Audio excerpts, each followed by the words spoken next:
கிறிஸ்துவுக்குள் பிரியமான நண்பு தெய்வச்சனமே, ஆண்டவராகிய இயேசு கிறிஸ்துவின் இனிய நாமத்தில் உங்களை வாழ்த்துகிறேன். வார்த்தை என்ற மன்னா பகுதியில் உங்களை சந்திப்பதில் மிக்க மகிழ்ச்சி அடைகிறேன். வாசிப்போம். ரூத் 2ஆம் அதிகாரம் 12வது வார்த்தை. உன் செய்கைக்கு தக்க பலனை கர்த்தர் உனக்கு கட்டளையிடுவாராக.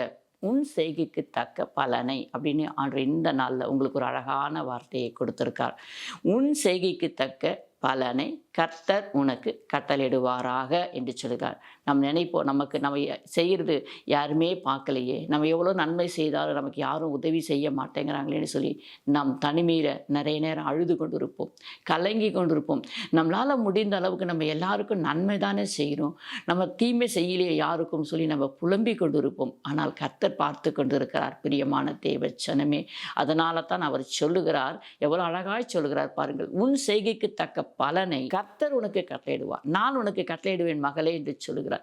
நீ நன்மை தானே செய்து கொண்டிருக்கிறாய், அதனுடைய பிரதிபலனை நான் உனக்கு திரும்ப தருவேன் என்று தேவன் இந்த இடத்துல சொல்லுகிறார். நம்ம என்ன நினைப்போம், நம்ம நன்மை செய்கிறோம், மற்றவங்களுக்கு யாருக்கு நம்ம தீமை செய்யல, ஆனால் எனக்கு ஒருத்தர் கூட நன்மை செய்யலையே, எனக்கு ஒருத்தர் கூட பதில் கொடுக்கலையே, என்னை யாரும் தூக்கி விடலையே, என்னுடைய ஜபத்தை கேட்கறதுக்கோ எனக்கு ஒரு ஆறுதல் சொல்றதுக்கோ என்னை தூக்கி விடுறதுக்கு யாருமே இல்லைன்னு சொல்லி நம்ம கலங்கி கொண்டிருப்போம், தவித்து கொண்டிருப்போம், புலம்பி கொண்டிருப்போம், சில நேரத்தில் அழுது கொண்டிருப்போம், விண்ணப்பம் செய்து கொண்டிருப்போம். அதை ஆண்டவர் சொல்லுகிறார், இந்த நேரத்தில் உங்களை பார்த்து, என் பிரியமான தேவச்சனமே, இந்த நேரத்தில் ஆண்டவர் உங்கள் கண்ணீரை பார்த்தபடினால், நீங்கள் அந்தரங்கத்தில் விடுகிற கண்ணீரை தேவன் பார்த்தபடினால், நீங்கள் தனிமையை அழுது கொண்டிருக்கிறதை தேவன் பார்த்தபடினால், உங்களிடத்தில் ஆண்டவர் இந்த வார்த்தையை சொல்லுகிறார்.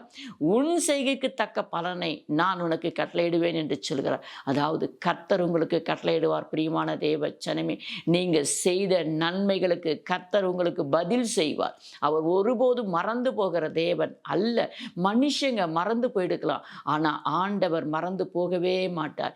ஏற்ற நேரத்தில் உங்களுக்கு தேவையானது நன்மையா ஆசீர்வாதத்தை, ரட்சிப்பை உங்களுக்கு தேவையானது தேவன் கொடுத்து அத்தனை ஜனத்தின் மத்தியிலும் உங்களை உயர்த்தி வைப்பார். ஹல்லேலூயா. இந்த நாள் உங்களுக்கு ஆசீர்வாதமான நாளாக இருப்பதாக. ஆமென். இப்பொழுது நாம் செபிப்போம். அப்பா, நாங்கள் உம்மை ஸ்தோத்திரிக்கிறோம். நல்ல தகப்பனே, உம்மை போல இரக்கமுள்ள தகப்பன் யாரும் இல்லை ராஜா. மனுஷங்க முகத்தை பார்க்கிறாங்க ஆண்டவரே, நீரோ உள்ளந்திரியங்களை அறிந்து ஆராய்கிற தேவனாய் இருக்கிறீரப்பா. உன்னுடைய பிள்ளைகளுடைய சத்தத்தை கேட்டு அப்பா அந்த கண்ணீருக்கு ஒரு பதில் கொடுத்தீரே, அதற்காக நன்றி ராஜா. மனுஷன் கண்களில், அதிகாரி கண்களோட பிள்ளைகளுக்கு தயவு கிடைக்கட்டும் ஆண்டவரே.